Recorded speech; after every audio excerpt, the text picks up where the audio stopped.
नमस्कार। साहित्य अकादमी द्वारा वेबलाइन साहित्य श्रृंखला के अंतर्गत आयोजित अखिल भारतीय युवा लेखक सम्मेलन में आप सभी का हार्दिक स्वागत है। मित्रों, सम्मेलन का यह दूसरा सत्र है। सुबह हम लोगों ने उद्घाटन सत्र संपन्न किया था, जिसका उद्घाटन किया था ओडिया की प्रतिष्ठित लेखिका प्रोफेसर प्रतिभा राय जी ने, और उस समय हमारे साथ थे साहित्य अकादमी के अध्यक्ष प्रोफेसर चंद्रशेखर कंबार और सचिव डॉक्टर के श्रीनिवास राव। उसके बाद हमने 1:30 बजे कहानी पाठ का एक सत्र रखा था, और अभी यह सत्र चर्चा का है, विमर्श का है, जिसका विषय है मेरी साहित्यिक प्रेरणा। इस सत्र की अध्यक्षता कर रहे हैं असमिया भाषा के प्रतिष्ठित लेखक डॉक्टर कुला सैकिया जी। इस सत्र में हमारे साथ हैं साहित्य अकादमी के सचिव डॉक्टर के श्रीनिवास राव, और इस सत्र में हमने 4 युवा लेखकों को आमंत्रित किया है। असमिया के श्री विजयशंकर बर्मन, बांग्ला भाषा से श्री अरुणाभ राहा राय, गुजराती भाषा से श्री मेहुल देवकला, और मलयालम भाषा से सुश्री आर्या गोपी। आप सभी का हार्दिक स्वागत है, अभिनंदन है। मित्रों, हमारे साथ इस सत्र में जो लोग YouTube पर इस कार्यक्रम को देखने के लिए मौजूद हैं, उनसे हमारा अनुरोध होगा कि YouTube के इस लिंक को आप अपने दोस्त मित्रों के साथ शेयर करें, WhatsApp पर, Facebook पर, Twitter पर, ताकि अधिक से अधिक लोग इस कार्यक्रम का लाभ उठा सकें। और कार्यक्रम के आरंभ में मैं आमंत्रित करूंगा सत्र की अध्यक्षता कर रहे डॉक्टर कुला सैकिया जी से कि वे कुछ शब्द कहें। अंत में भी उनसे आग्रह होगा कि अंत में भी वे कुछ बातें कहेंगे, तो 2-4-5 मिनट अभी वो अपनी बात रखें, और सबकी बातें सुनने के बाद अंत में भी वे अपने विचार रखेंगे। डॉक्टर कुला सैकिया के बारे में मैं आपको बताऊं कि he is an eminent Assamese writer. He has a published novel and a short story collection to his credit. नहीं, ये कुछ गलत आ गया है क्या इसमें? He is a regular contributor to literary magazines and national dailies, both in English and in Assamese. Dr. Saikia is a highly acclaimed dramatist, have written 5 plays and scripted 2 telefilms. Some of his plays were staged in different theatre festivals in the country. He joined the Indian Police Service in 1985 and retired as the Director General of Police, Assam. He is the recipient of Sahitya Akademi Award, Katha Award, President's Police Medal twice. He was in the Pennsylvania State University, USA as Fulbright Fellow and worked as a consultant in the World Bank, Washington for a short period. He has been invited as a guest speaker by various prominent business schools and other institutes all over the world to speak on various topics. Presently, he is the president of Assam Sahitya Sabha. Dr. Kula Saikia.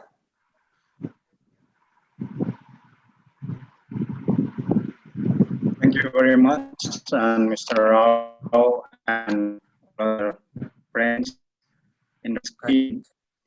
And we all meeting in a very different time, but generally same sort of questions is being asked to an author. What are your inspirations of writing? It looks apparently very easy question, but very difficult to answer. I don't know why. In all the meetings and all, I have been answering this, and all different authors have been answering different ways of this particular question. Now, first I was wondering what is the definition of inspiration here, because lot many times, all of us are, when going to answer this, when we look back how we started our literary journey, and how every creations we made, there are certain issues, some incidents, some words, some writings, some authors behind all these. We might not be able to recall right away, but the fact remains is that basically when we talk about literary inspiration, we do understand that it means basically the motivational response, what really moves us to write something, to to convert our ideas into something fruitful output, So when we talk about it, and when I look back, I find that, when I started my writing in class school, like it was class sixth, probably sixth standard, when I, wrote a first poetry, and it was only because there were some state level competitions of poetry. That is how I started. And that is, you can say, inspiration or the, ignition point.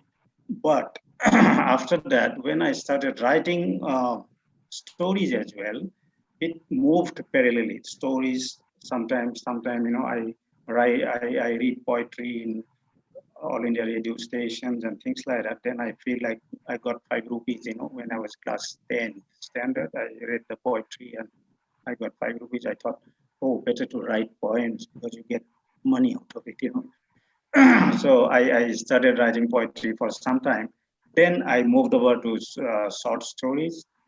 And for last several years, my writing world has been full of basically the short fictions, 1 or 2 poems occasionally. Now, these short fictions I write, short stories, basically, when I was in the police service, I just retired in 2019 November as DGP Assam. A lot of people feel that I might have written stories out of my police experiences. It's not really true. But if I look back, I might find that some of the incidents which did not trigger my writing immediately might have some, impressions in my mind, and that is how I probably wrote a few of the stories. But most of the stories, when I had written something, when I shifted over to stories, I felt there is hardly any difference between the story and the poem, because it's basically the words, how you play with the words, that is what the most distinctive nature. Now, when I started writing stories, so a lot of poets, they started telling, oh, these are story poems, because the words have been arranged in such a manner that it is like a story. Now, the point of why it happened like that, why is my transition from the, normal storylines, like, small incident or some general, ordinary storylines, why my last few years stories do not have storylines as such? It's because of the one reason. No, when I entered the universe of mind, the mindscape, everybody has a different mind altogether. Everybody's mind is different. Now, and the mindscape, the universe of mind is such in a chaotic situation. It's in a flux. That is why a lot of my stories, you will see that a lot of stories are not ending with proper sentence, because when we think, we don't think in grammatical notes, we don't think out of a grammar. One particular thought process comes to us, it is disrupted, it's disturbed by some another parallel thought process, and nothing comes in a solid way. That is how most of my stories, you will see that, even though there was an incident behind it, but what it reflected basically was what type of, reflections in the minds of those characters rather than the incident itself. So this is the way I was basically inspired to writing certain things on stories. But how about my poems? Poetry was basically for me was the first love. Still, I love the poetry because the publishers, because the journal people, they want stories from me, because there are very few people write short stories, so they would go on asking for stories. But I still love poetry. Say one particular poem I recall, when I retired from my service, 2019 November. So there, the last day I wrote a poem which says, it published in the next day in the newspaper and journal. It said basically, when today, after post-retirement, the first day, how I recall that the uniform I was wearing, I was identifying the uniform with myself, that there was no distinction between me and the uniform. The uniform was breathing and I was breathing together, same time, same breath. Like that, even the rain, even the sun, everything, when it was hurting my uniform, I felt I'm being hurt, But when today morning, I'm not going to the office because I've got superannuated. So my uniform, which was hanging in the wall, it was saying that, why don't you wear me? And I said, no, onwards, I'll not go to wear. So this is what the point. But recently, you might have been, how I saw the distinction between the story and the poetry is very minimal, last year I wrote a story on pandemic, how it has really created disruption all over in our life and living in the society. So when I wrote the story called Park Khuli Se, meaning the park opens, in how the migrant laborers and things, their plight and all. So that was about that. But as a poet, the similar situations inspired me to write a poem which said that the city is sleeping. The city gone off to sleep because even the traffic is sleeping, the road stopped moving. Everything has come to a standstill. Even the people stopped breathing.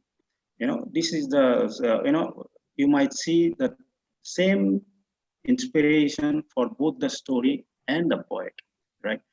So what I want to say is, though it is very difficult to identify the exact what really inspired you, but fact remains that in some experience in life somewhere, you got the amount of impact which made you write certain things. Today, I'm very happy that I'll be with you people. I'll be hearing a lot of your uh, inspirations and your creations, because the link between inspiration and creativity is a very, very debatable point. Because sorry, I just forgot. I can tell you one particular line when Thomas Alva Edison said that it's 99% perspiration and 1% only inspiration. But today we'll not talk about that, because when the writers meet, for them inspiration matters the most. So nowadays, in fact, there are a lot of neuroscientist studies on a link between inspiration and your cognitive output. So we will not go into it. All the best to you all. I'm just waiting to hear your experiences with life, your experience with it, creativity. Thank you very much. Thank you very much, Dr. Sahitya ji. And now I request Dr. Vijayasankar Varman. He is a well-known Assamese poet and translator. He has 12 published books to his credit in different genres. He did the Assamese translation of the ancient Tamil classic Krontokai and edited an anthology of poems by contemporary young Assamese poets. His poems have been translated into different Indian as well as foreign languages.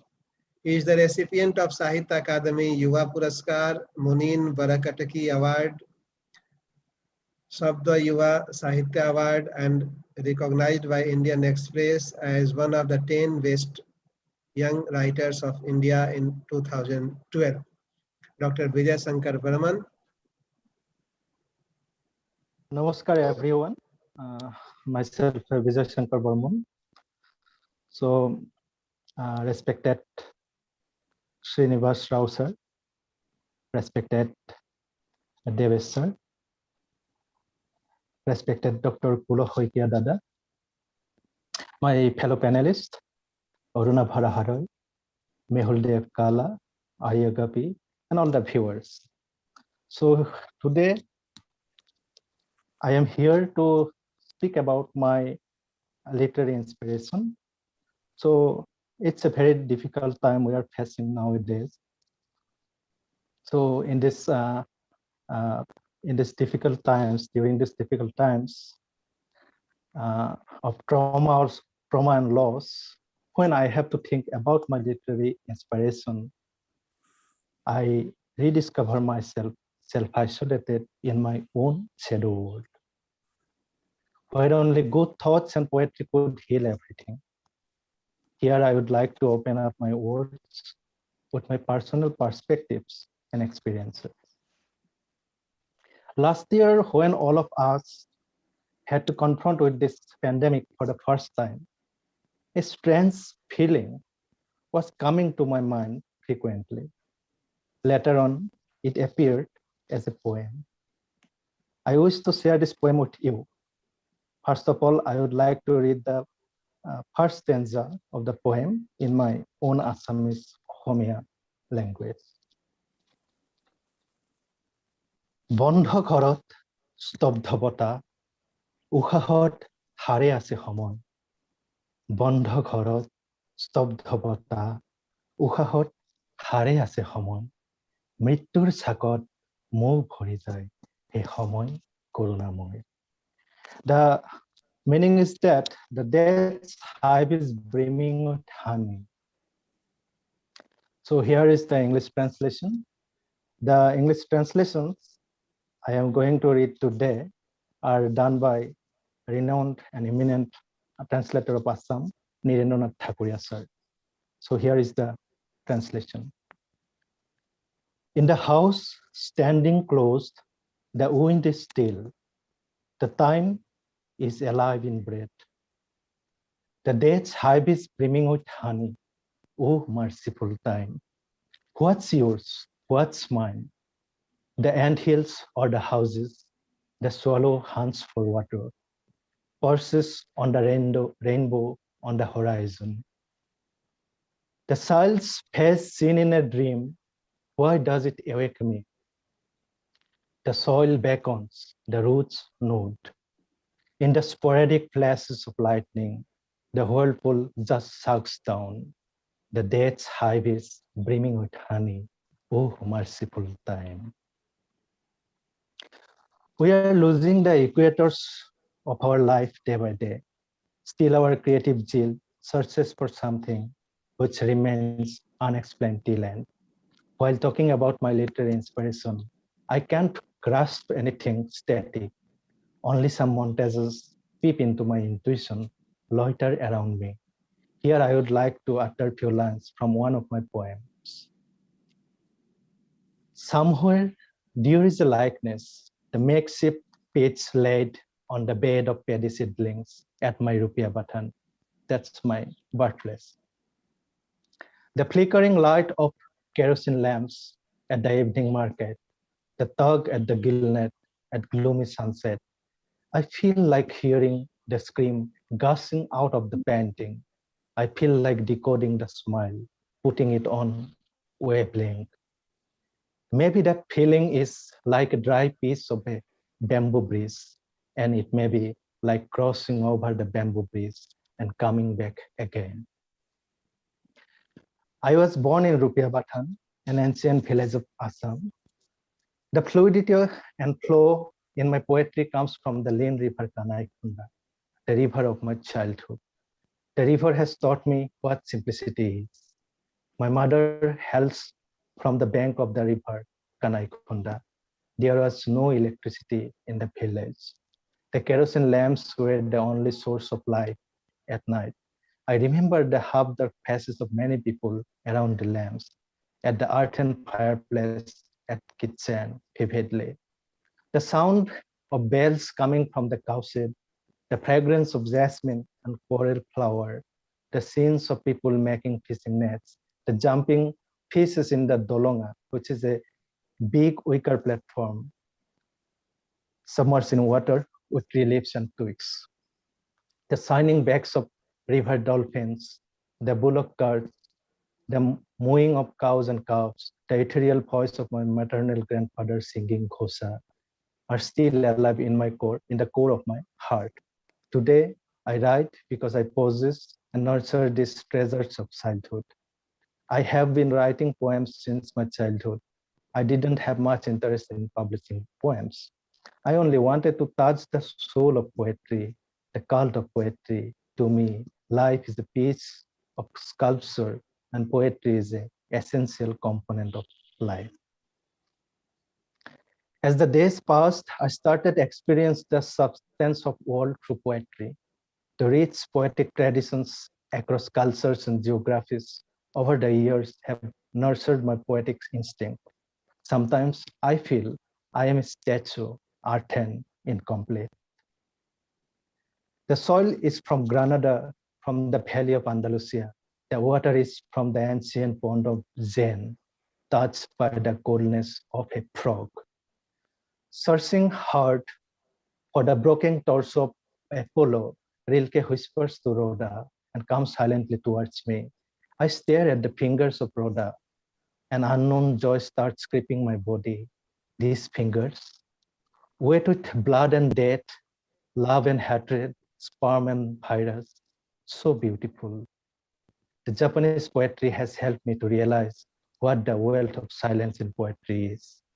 German poet Rilke has made me aware of the importance of structure in poetry. From the Spanish poet Lorca, I have confronted with Duende, the mysticism of flesh, blood, and life.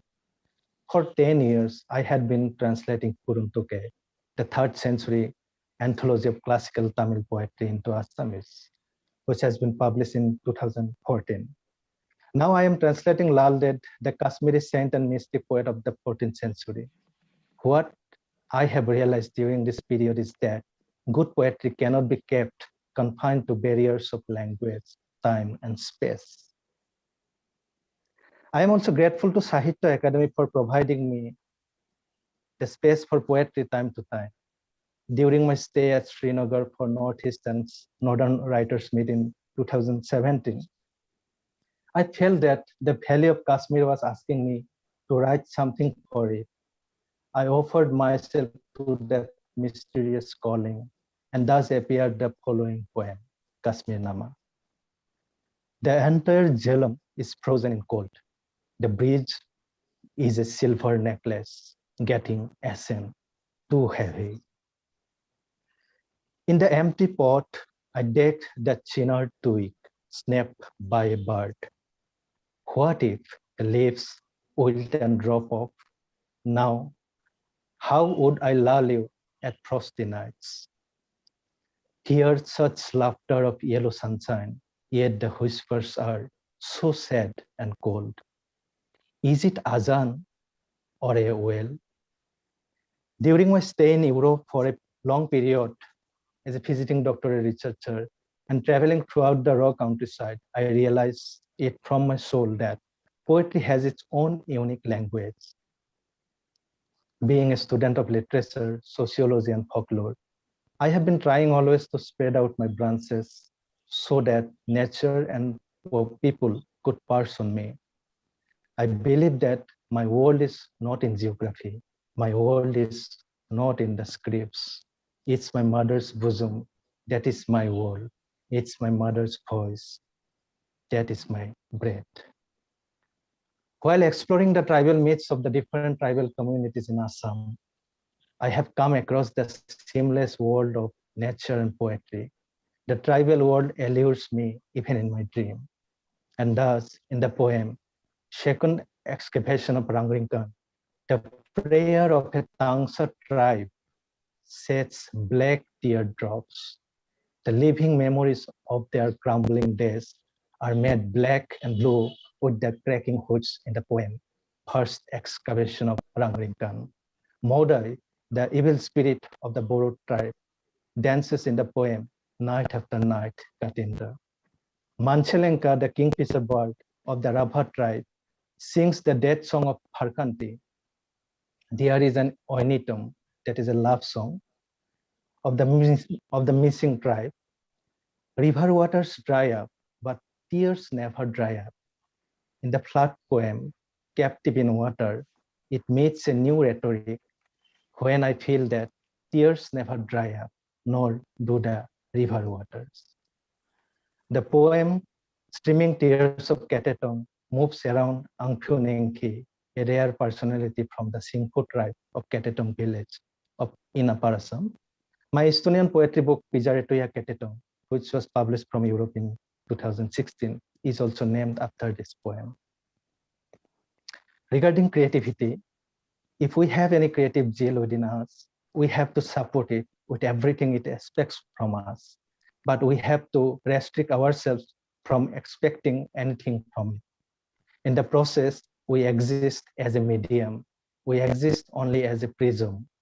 Though it is difficult to resist our virgin creative instincts from that illusionary world, we should remain grateful to it for lashing on our faces with the diverse contrasting sets of time and space. In this pandemic situation, I thank all of you for being with me as oxygen of inspiration. Thanking you all, I would like to wind up with my poem, Poet. So here is the poet.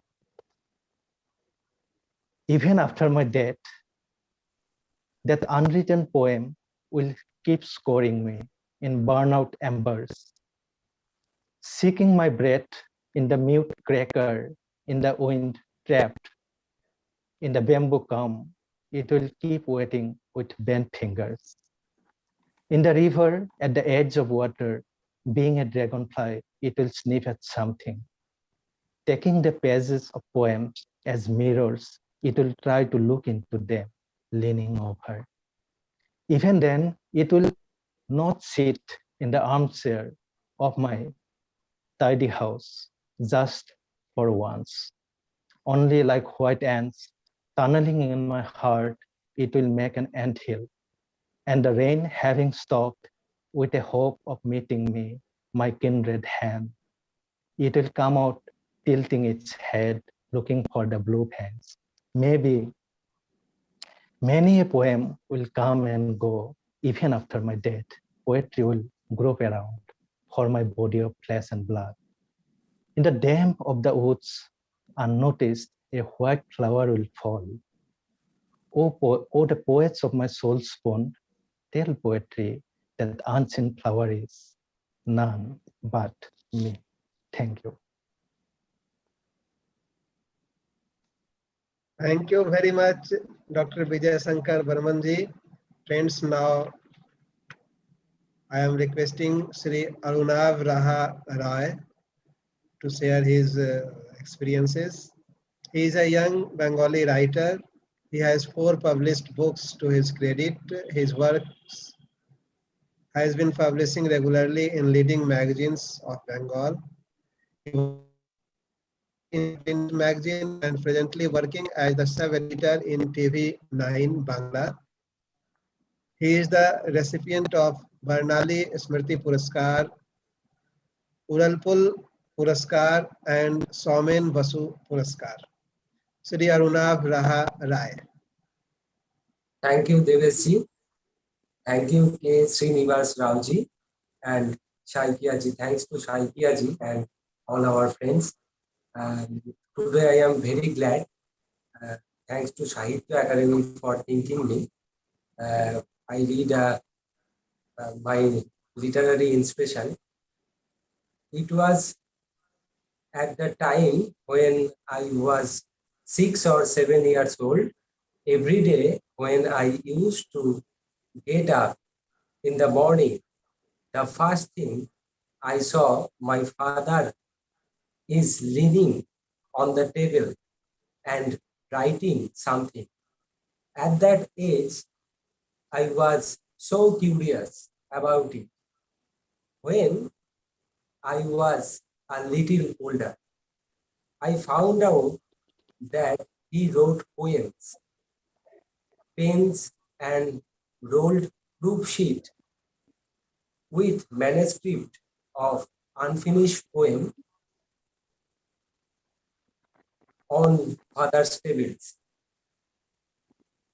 That very image, I every day I see it, I saw it. My father always helped me memorize the poem of Rabindranath Tagore. Various books were in his collection. At that age, I used to look at those books, but I did not read. But to be close to the book, my mind became open for literature. Therefore, I must accept. Therefore, I must accept that from my father I got the initial inspiration for my writings.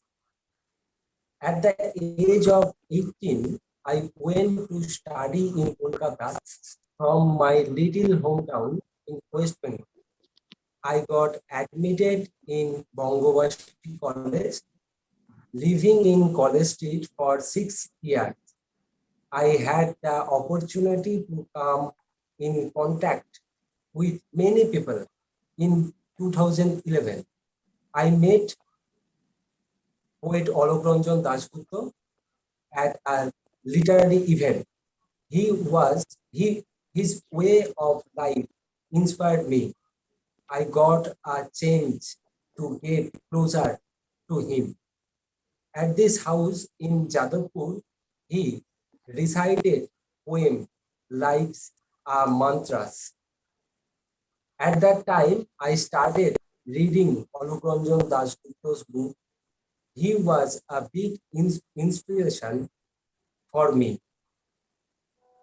At the time of my MA studies at Rabindra Bharati University, I took a special paper on Rabindranath literature. Therefore, I had to read Rabindranath text in a deep way. His creation and philosophy of life inspired me in many ways. I got pleasure from his songs. Luckily, I got the chance to be close to few of talented person of this time. Joy Goswami is one of them. I used to visit his home regularly to help him in his writing works, transcription, etc. We talk a lot on literature. Through those time with him, a deep inspiration came to me to write poetry. One day, I come in contact with the poet Subodh Sarkar. He inspired me in many ways. He has repeatedly encouraged me to read foreign literature. Later, I started translating poems while working in his edited literary magazine named Bhasha Nagar. I have been started translating poems of American poet Allen Ginsberg, Swedish Nobel laureate Thomas Tranströmer, Canadian poet Margaret Atwood, Chilean poet Raúl Churita. Their poems also inspired me a lot. In the end, I will say that once I fell in love at my young age. I was so inspired by the beauty of a woman. I wrote lots of love poems. Later, in 2020, a collection of love poems was published at the Kolkata Book Fair, and the name of the poetry collection is Snijar Songe Jorasako. In Jorasako with Snija. I read a poem, this book.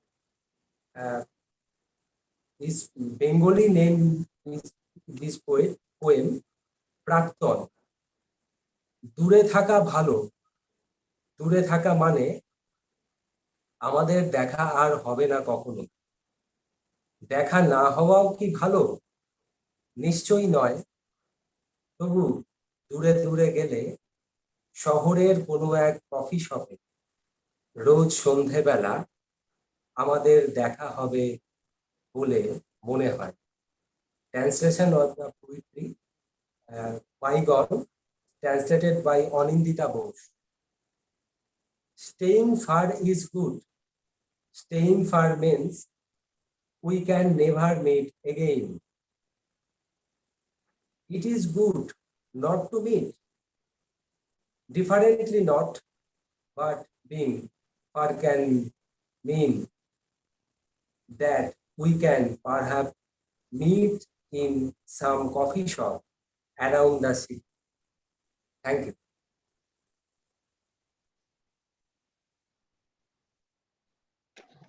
Thank you very much, Sri Arunav Rahaji. Friends, now may I request Sri Mehul Dev Kala. He is a young Gujarati poet, editor, and social activist. He has 2 published books to his credit, besides many published works in reputed literary journals. The English translation of his poems have been included in a special issue named 21st Century Poetry and Other Writings from Gujarat, published by Sahitya Akademi. He works as a software professional in a multinational company. Sri Mehul Dev Kala.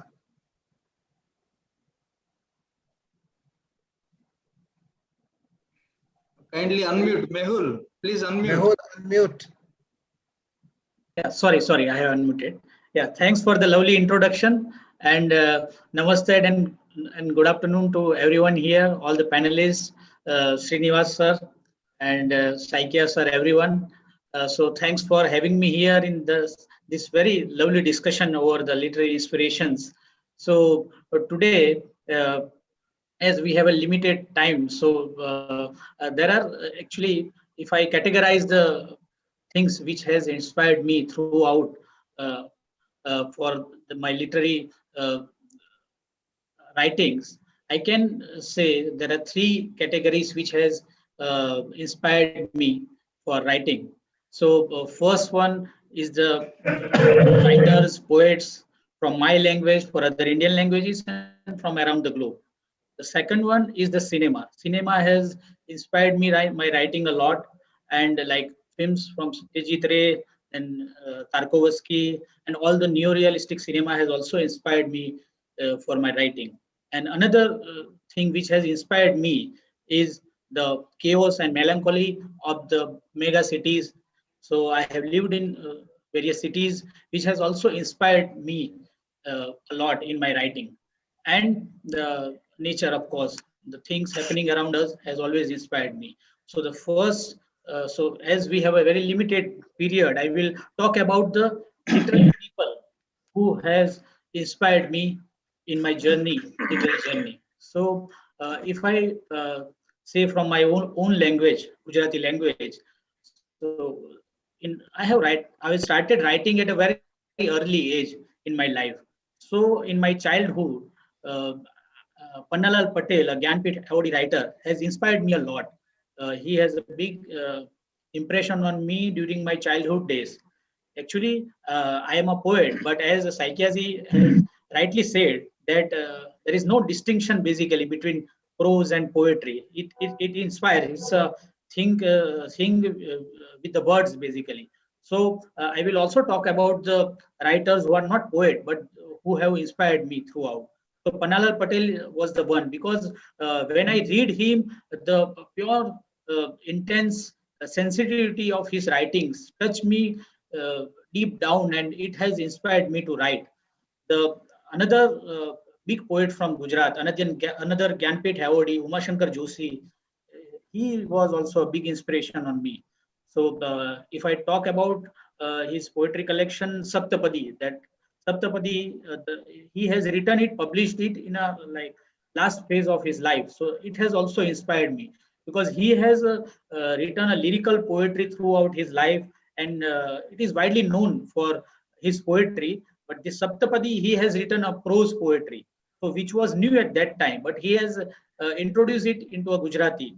So he has also inspired me, and the way he has touched upon every aspect of human life through his poetry also inspires me a lot. So Uma Shankar Joshi is a very big inspiration for me.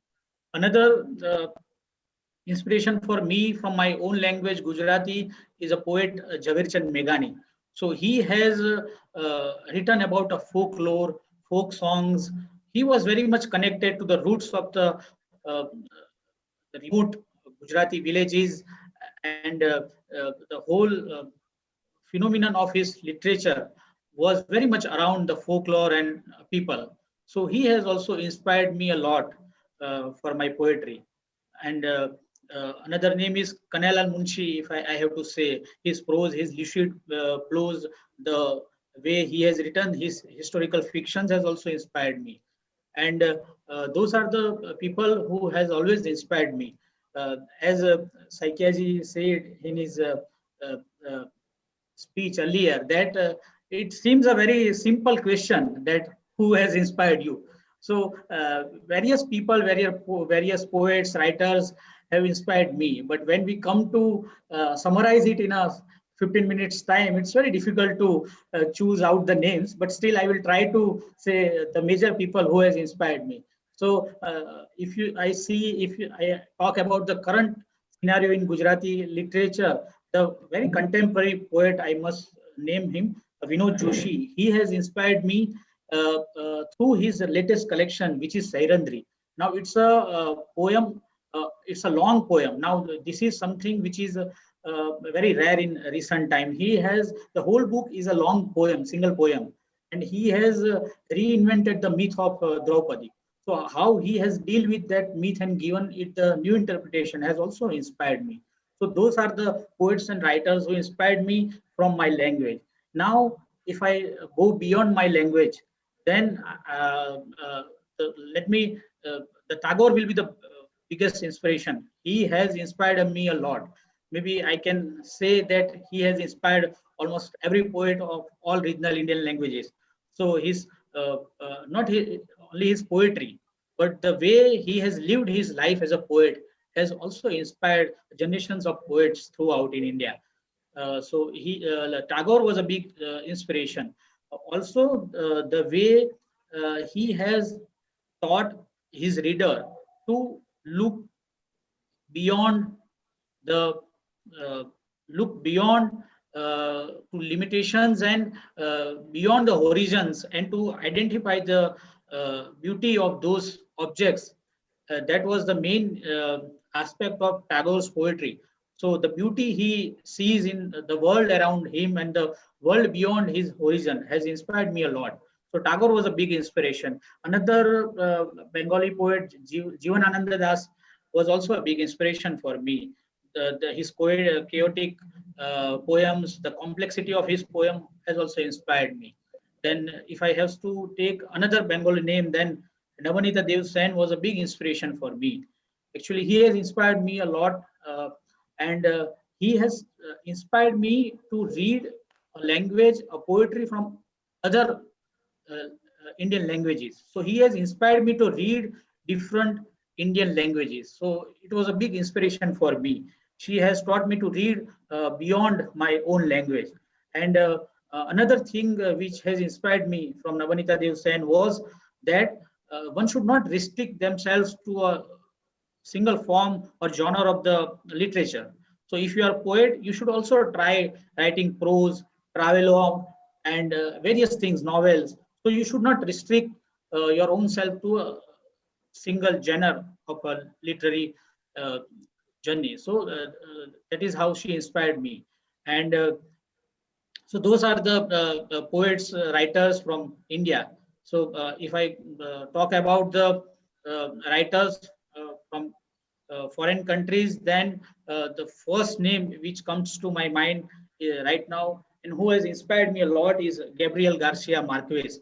So the way he has introduced the whole new thing, magical realism, to the literary world, and that has changed the scene in the literary aspect. So his book 100 Years of Solitude was a big inspiration for me. Also, the way he has written throughout his life, like in early days, I have read somewhere that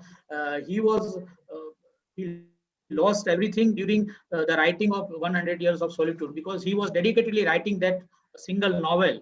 And so when he was ready with the manuscript, he even didn't have the money to send it to the publisher. But so his dedication has inspired me a lot. So Marquez was one big inspiration from Latin American literature. Then another big inspiration right now is a Japanese writer, Haruki Murakami. So his short stories, his novels. So if I can say that he has taken this magical realism of Marquez to the another level. He has taken it to another level. The magical realism at the he has given extension to the whole phenomenon of magical realism. In his stories, in his novellas, the way he has he has characterized the lonely people in his novels, in short stories. He wrote a lot about loneliness and the melancholy of life. So he has always been an inspiration for me. And then another big inspiration is a Chilean poet, Nobel laureate Pablo Neruda. So he has inspired me in terms of poetry. So if we see his poetry, if we read his poetry throughout his life, he has lived in various countries. So wherever he go, he has changed the way he has written the poetry. The poetry was so much contemporary of his time that where he lived, he has uh, uh, he has come out of that comfort zone. He was very successful in one genre, then he has changed the mood of the whole poetry, and he has written it as more contemporary towards his situation. So there's that being a contemporary in all time frame is the one thing which inspired me from Pablo Neruda. So those are the poets which I can name right now. So those are the big literary inspirations for me. And as I said, one Indian I have to name when all this I have named very different like writers from different genre. But let me tell you, one writer who has inspired me throughout my life is a very one English writer. He's Ruskin Bond. So the good thing about Ruskin Bond is that, and which is very rare for any writer, he has his readers, like in children. He's known as a children writer, but uh, he has readers of diverse age, and he is readable to the grown-ups also. So the simplicity of his words, the and one thing which has inspired me from Ruskin Bond is the way, the magical way he deal with the mundane things of the routine life. So whenever I was stuck somewhere, whenever I'm depressed, or whenever I'm feeling low, I always go back to Ruskin Bond. So whenever you read it, whenever you read his work, it will surely inspire to like see the beauty around us. And so Ruskin Bond's work, because simplicity is not, it is very difficult to achieve simplicity on your work, and to be readable to the all uh, readers from all ages. So that he has achieved throughout his life. So that Ruskin Bond is also a big inspiration for me. So those are the inspirations, literary inspirations for me. And I must thank Sahitya Akademi and K. Srinivas Rauji for giving us the opportunity to talk about our literary inspirations, because through such initiatives, Sahitya Akademi is empowering we young poets, writers to interact with the other language writers. I have been a part of All India Young Writers Meet 2 years back in 2019. I've been to Guwahati, and I have met many young poets from different languages. So then I came to know how they are thinking, what is happening in their languages. So this very this very unique initiative by Sahitya Akademi, that All India Young Writers Meet and the various platforms they are providing to young writers. I must congratulate Sahitya Akademi for that, Srinivas Rauji for that. And with this, I am ending my speech here. Thank you so much, everyone. Thank you.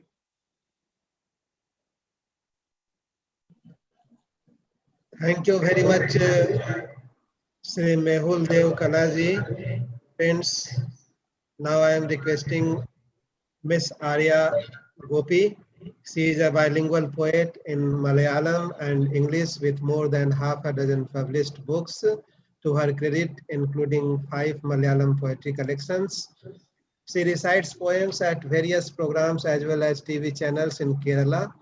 She is the recipient of Kerala Sahitya Akademi Kanak Sri Award, V.T. Kumaran Master Award, Sahitya Sri Award, etc. Presently working as Assistant Professor, Research and PG Department of English, the Jamorians, Guru Vayurappan College, Calicut. Dr. Arya Gopi.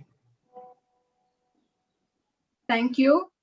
Thank you. And namaste and warm good afternoon to one and all. Srinivas Rao sir, Salkia sir. I'm really happy to share this virtual platform of Kendra Sahitya Akademi's All India Young Writers Meet 2021 with many other vibrant young writers of India. So in our section of paper presentation, Sir Bijoy, Sri Arunava, Sri Mehul conveyed their ideas regarding literary inspirations in an inspiring way. So my paper, my presentation is just an add-on or a continuation of what they have already stated. At this moment, an All India Writers Meet conducted by Sahitya Akademi at Imphal, Manipur, in the year 2016 comes to my mind. It was a fabulous function in which writers from different parts of India participated. It was a very wonderful experience too. So from that real world, we have completely moved to or shifted to the virtual world. So sitting in a world going through a crisis of survival, sustainability, we act as if we are very much normal. So, but one thing I'm sure, that is in times of pandemics, in times of uncertainties, in times of destructions, in times of all these kinds of panic situations, we return to or we turn back to literature, because words of writing can help us to make sense of those feelings and draw strength from the experience of others. So my literary inspiration, basically I can associate to what Arunava said, because I was born into a family of writers. My father is a writer. My father is a writer in Malayalam, P.K. Gopi. My sister is also a short story writer. So I can very much relate to Arunava. But keeping apart all those personal things, I just moved to the paper, my literary inspiration. So for me, the primary pigment of literature is imagination. Imagination is actually embedded with memories and inspiration. Poetry, a genre which I religiously practice and write and read. Poetry, I think it is the art of minority, is nothing but paraphrasing the writer's epiphanic inspirations. So language in which you write your thoughts, your revelations, affectionately reflecting your compassionate ideologies, I think. For me, writing and living, both are the same. It's a kind of an organic process. They move, they are never static, they flow, grow, and perish. They absorb all the realities around me. They are the beginning and the end together. As an incomplete person, as an incomplete poet, for me, poetry is the philosophy of life. It is the education. It is a source of gravity which places me here. So poetics of inspiration is undefinable. You'll not be able to define that. You can try it. So inspiration actually leads us to solitary suffering of creation. It is part of our existence, our survival. The very idea of inspiration, I find it highly romantic, because earlier during my childhood days, during my teenage days, I blindly supposed that writing was directly associated with inspiration only.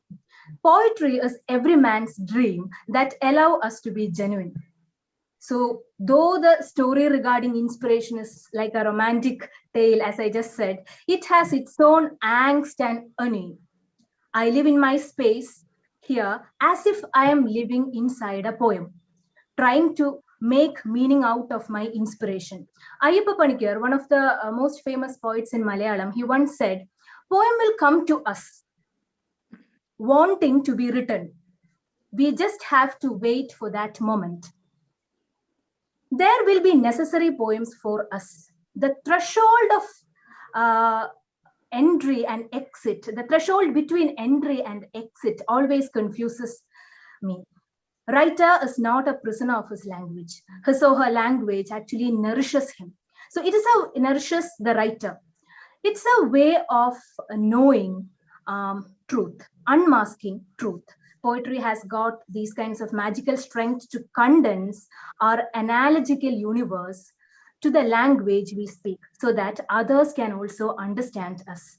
Others can also read us. Poetry translates the aesthetic of our penultimate inspiration, I think. So we, in our private world, we enslave ourselves as writers. We elude on others and ourselves at the same time. So though it is a myth, it is a story, it's very interesting to see how or what made or what prompted Valmiki to write his first slogam, the Ramayana slogam. The story is very famous. So the grief-filled, the death of that bird actually overpowered the master Valmiki, and he wrote, that is, from sorrow came my song. From Shoga comes Sloga. There is no poetry without compassion. So these lines actually came out of the sorrow when he saw the death of one of the lovebirds. So it actually moved him. So there will be all these kinds of moments in our life also. There is no poetry without compassion. So there comes the element, the idea of passion, which is directly related to inspiration. So the things we wish to try, or the things we wish to write or record, is the ambivalent relationship that we experience with our immediate surroundings, with our circumstances, with the situations in which we live. So writing is a risky procedure. It is not an easy thing. It is a risky affair. So the most honest and the sincere effort, as far as I know, so the person who decides to write is not the same person who finishes the writing. So who come out of that process, who actually comes out of that process is not the original one. So actually there is no escape. So it is actually a kind of a transformation, as in Ovid's Metamorphosis and many other old stories. We all might have read that. So I used to think inspirations are like plant seeds.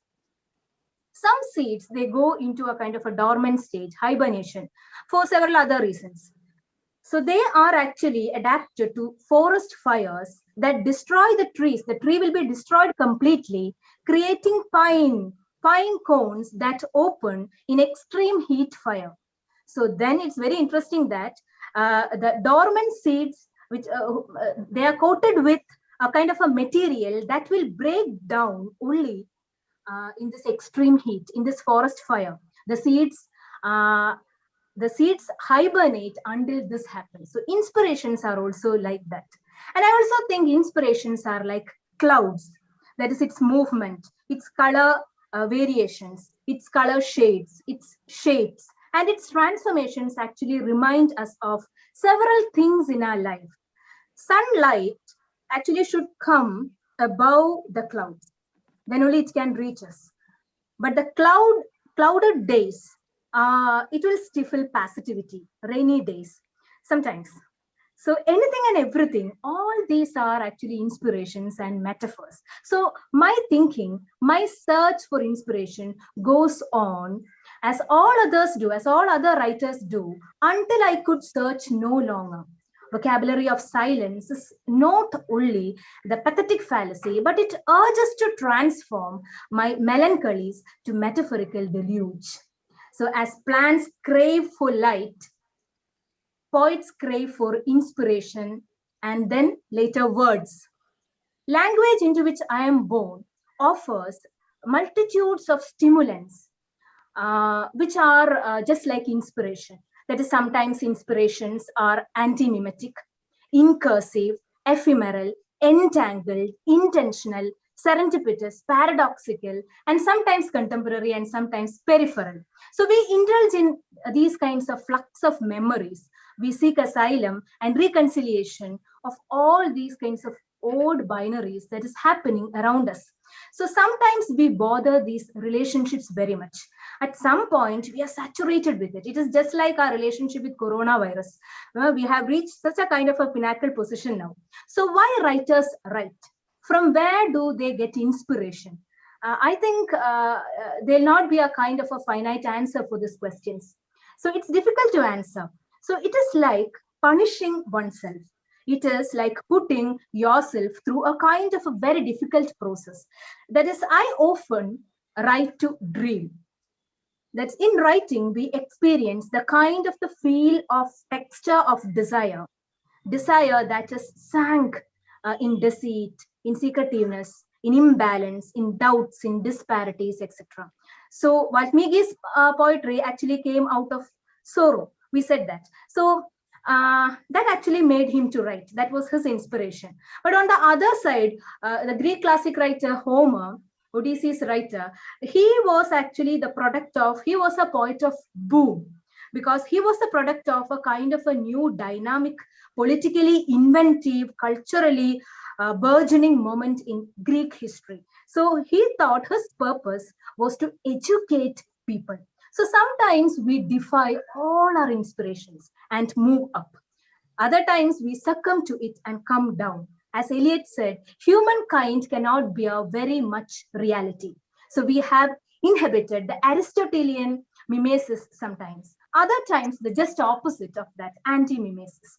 So the exponent of this idea, Oscar Wilde, in one of his essays, The Decay of Lying, he said that life imitates art far more than art imitates life. It's clear.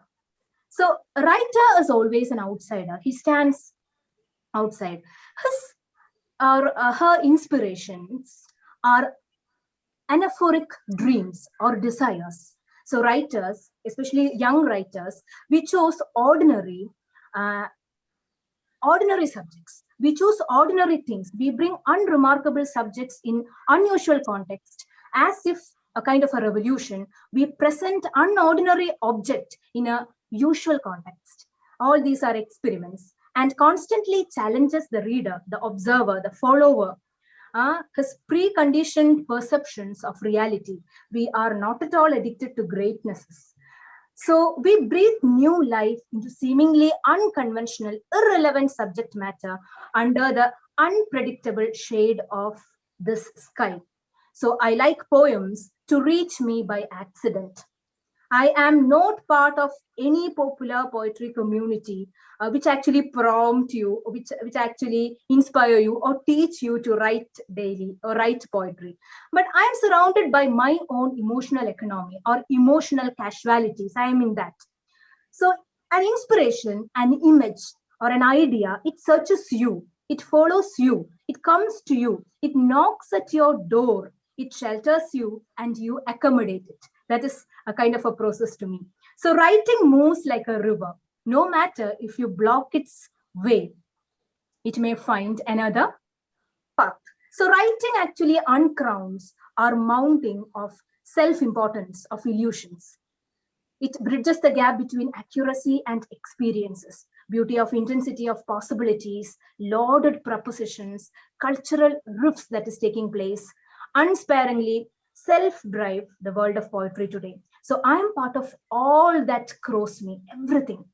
Reading, writing, dancing, painting, singing, reciting, teaching, cooking, sleeping, the trails of motherhood that I experience, social responsibilities, family, even this pandemic, this lockdown that we experience in our state these days, in one way or the other, it launches me into more and more writing and further contemplations. So we all know pandemic will emerge as a topos for literature all over the world, all over the globe soon.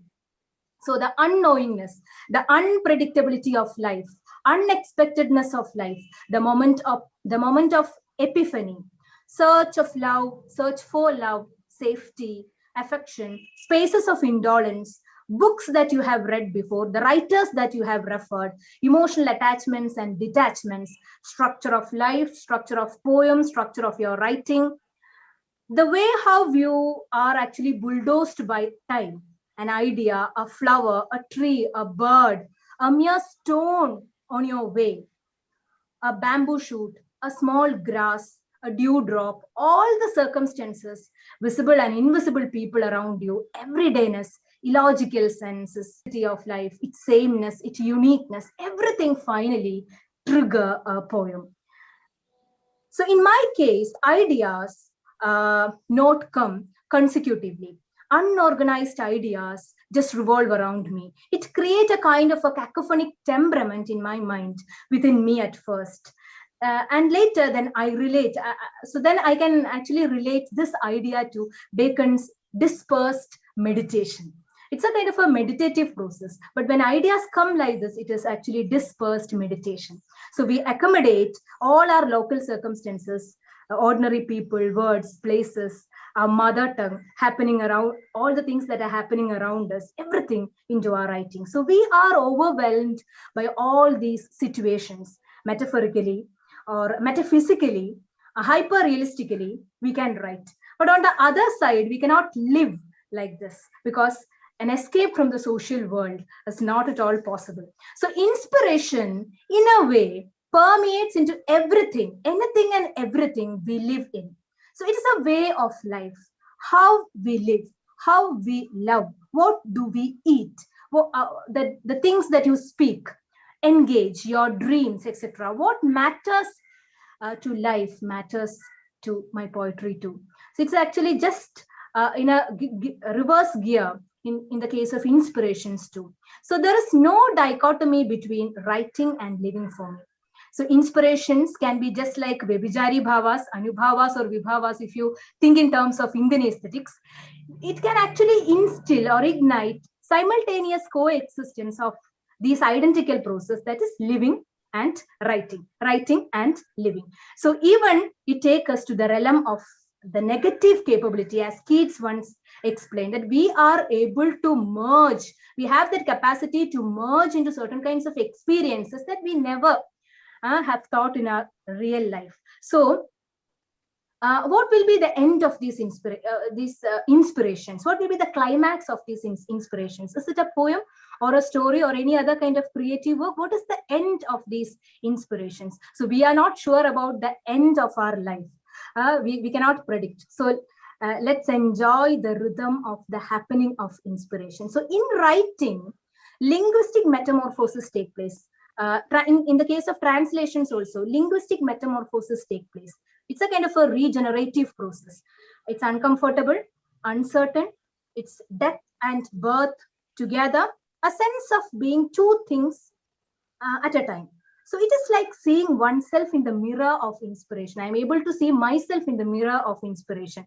It's fluctuated, it is distorted. It's a kind of a hybrid variety of oneself. So we are thoroughly influenced by the writers that we read. I'm in a lineage of writers who had written about this process of writing. So I'll just recite a poem which is written in English. It's not long. It's a small poem. It's about the process of writing. It's actually a work in progress. The title of the poem is Elsewhere. Elsewhere. I cry at night, feebly. I cry at night, feebly.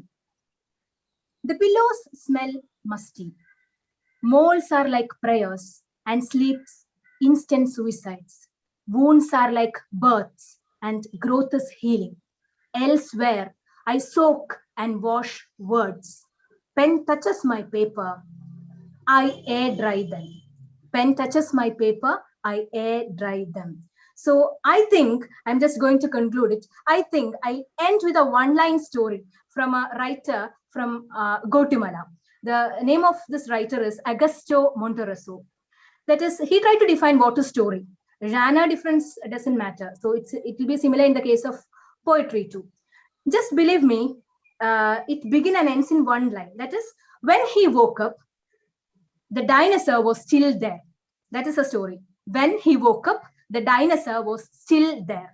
So just try to replace the word dinosaur with inspiration. Then that's it all about. Okay, so that is how I try to define my inspiration, or what actually made me make me write poetry, or what actually make me think several things. So I express my deep gratitude to the president of Sahitya Akademi, Sri Chandrasekhara Kambarji, Secretary Dr. K. Srinivasa Rao, Sri Prabha Varma, the eminent poet in Malayalam. Thanks to the organizers of this program. Thanks for inviting me to this All India Writers Meet. Thank you. Thank you very much.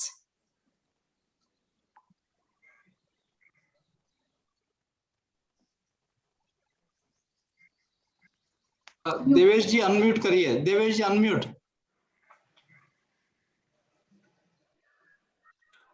It's okay. Thank you, Dr. Arya, Gopi.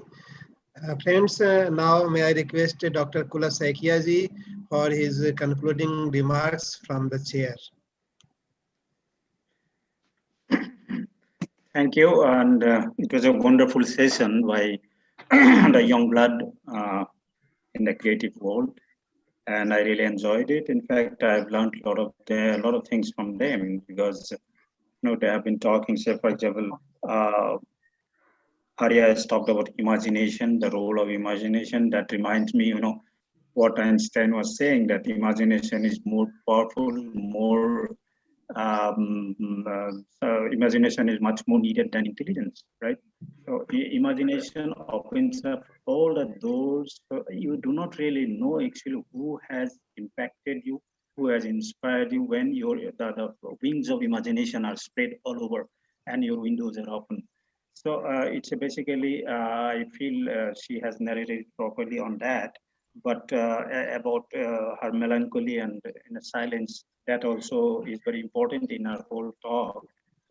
And that reminds me that, how silence has been impacting a lot of people in their writing all over the world. Silence seems to be more vocal than the words itself, is one. Then second is about Mehul was is a software engineer, so he's trying to put it in a scientific note, like categorizing the different sorts of inspiration, right, Mehul? And he was, but I was wondering if Mehul would put his poetry in terms of writing code from his software engineering or creating network. But it was a beautiful, exposition of how different poets have, not only poets, all the creative writers have impacted him. I think that's how I look at it also, because when you talk about writing, then basically writing is it's a representation of your mind and space and things like that. So it's only how you arrange the words that's the difference. Now he talked about chaos, which I'm very interested in that particular sphere, because when I like reading popular science about quantum physics and things like that. So that has impacted my short stories. And that is why a lot of my stories have reflections on why, how we think about certain things, the way I think you may not be thinking. So as a story writer, I should be entering not only the minds of Kula Saikia, but as well as minds of Mehul or Anurava, right? So I put it in a juxtaposed situation, how different people would have thought in a same situation, in my short stories. Then Anurava Roy, the similar way, but how his family, he's come from a family where, he had the ecosystem of writing and things like that. Then similarly, Arya, and Vijay had talked about a very nice thing. I'll just talk about that one line. He is very much influenced by being by the river bank. That river is almost for every Assamese, a lot of rivers here, water bodies and things like that. In fact, a lot of my stories are based on the rivers, right? When I was in the desert, I was looking at few kids playing in Rajasthan desert. So suddenly I got the story called "If a River," meaning that story. It's a book in English, stories written and then translated into English. If a river, in that particular story, if a river, I had narrated how 3 kids playing in the desert, they suddenly realized, look, we have been hearing about river. We have heard something there is called river. They have not seen it. And they decided that let us dig river in this desert, right? Because they have seen it in the maps, how the river goes, right? So they are digging up a river in the desert. The story is like that. If the river had flown through the desert, what would have happened? That is what the magic realism or fantasy, whatever you would like to say. I think who talked about magic realism? Somebody was talking about magic realism. Mentioned that. And the river itself, how it has impacted me, I'll tell you one particular thing. There is a story of mine. The name of the story is A Discourse with the River. But river vis-a-vis the ocean, I have been very much influenced by river, not by ocean. When I was studying in US research on in Pennsylvania State University, then I was one day standing by the bank of the sea.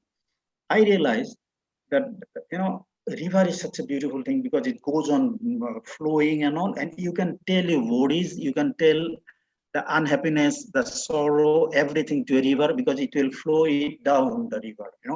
But in a sea, if you tell your stories of unhappiness, sorrow, after some time it gives back to you through tide. It comes back to you.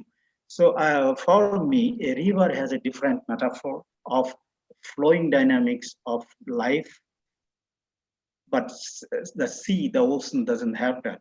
There is another story of mine called The Exhausted Ocean. Ocean has become exhausted now because it can't break its banks and flow it out, but it's carrying the sorrow of people all over, but it can't flow. That was, what I was saying. Very interesting things have come up today's session, and it's almost time now. So I must thank you all very much. Srinivasan Rao, who has been very active in such things, and our friend in front of me. All of us are very grateful to Sahitya Akademi officials for organizing this, and my good friends today are Arunabha, Vijayasankar, Mehul, and Arya. All of you, all the best. Thank you very much. Thank you very much, sir. Friends, now we are at the end of this session. सबको बहुत बहुत धन्यवाद। और हम लोग अभी इस सत्र के बाद इस लेखक सम्मेलन का अंतिम सत्र हम शुरू करेंगे 4:30 बजे कविता पाठ का। आप लोगों से अनुरोध होगा कि आप सब लोग जो है उस सत्र में भी हमारे YouTube चैनल के माध्यम से जुड़ें। बहुत बहुत धन्यवाद। नमस्कार। Thank you. Thank you.